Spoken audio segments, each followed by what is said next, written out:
தந்தை, மகன், தூய் ஆவியாரின் பெயராலே ஆமென். இயேசு கிறிஸ்துவின் அன்புமிக்க சகோதர சகோதரிகளை உங்கள் அனைவருக்கும் கிறிஸ்து இயேசுவின் அன்பு கலந்த வணக்கத்தை தெரிவித்துக் கொள்கின்றேன். இன்று நற்செய்தி பாகமானது லூக்கா நற்செய்தி 21 அதிகாரம் 1 முதல் 4 வரை உள்ள திருவாக்கியங்கள்.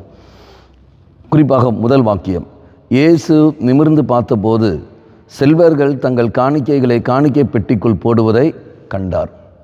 இப்போ நாம் பார்க்கின்றோம், இயேசுடைய பார்வை கொஞ்சம் வித்தியாசமாக இருக்கின்றது. ஆலயத்துக்கு வருகிறவர்களுடைய இயேசு பார்க்கின்றார், காணிக்கை போடுவதையும் தெய்வம் கவனிக்கின்றார். அங்கே வறுமையில் வாடிய அந்த பெண் காணிக்கை போடுவதும், அதே போல் தங்களுக்கு மிகுதியாக இருப்பதில் மிச்சம் இருப்பதை எடுத்து போடுவதும் அங்கே தெய்வம் காண்கின்றார். அப்போ அவருடைய தெய்வம் அவருடைய காணிக்கைப்பட்டு போடுவதை எப்படி நாம் புரிந்து கொள்ள முடியும்?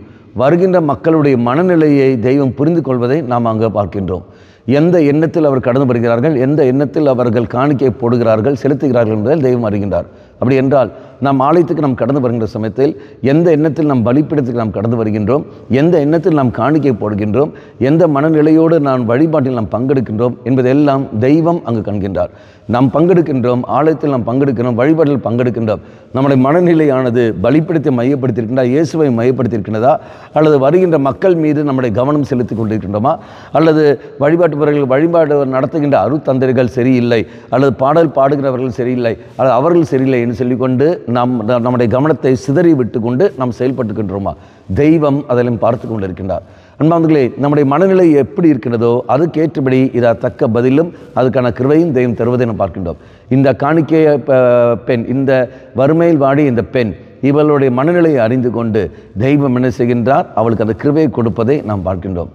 இறை சன்னதியில் நாம் மன்றாடுவோம். ஆண்டவரே, ஆலயத்துக்கு வருகிற நான் எத்தகைய ஒரு மனநிலை வருகிறேன் என்பதை நீ நன்கு அறிந்திருக்கின்றேன். நான் உனக்கேற்ற ஒரு மனநிலையோடு நான் வர எனக்கு கிருபையை தந்திருந்தோம். கவனமானது உண்மையில் நான் செலுத்தும் வண்ணமாக இருக்கும்படி எனக்கு அந்த சக்தியை தந்திரும் என்று சொல்லிக்கொண்டு தாகத்தோடு நாம் மன்றாடுவோம். கண்களை மூடிக்கொள்ளுங்கள். நல்லவனாய தெய்வமே, உன்மீது நான் கவனம் செலுத்தி என்னுடைய மனநிலையை ஒருமுகப்படுத்தி பலிப்பீடத்தை மையப்படுத்தி இருக்க சக்தி எனக்கு தந்திருந்தோம்.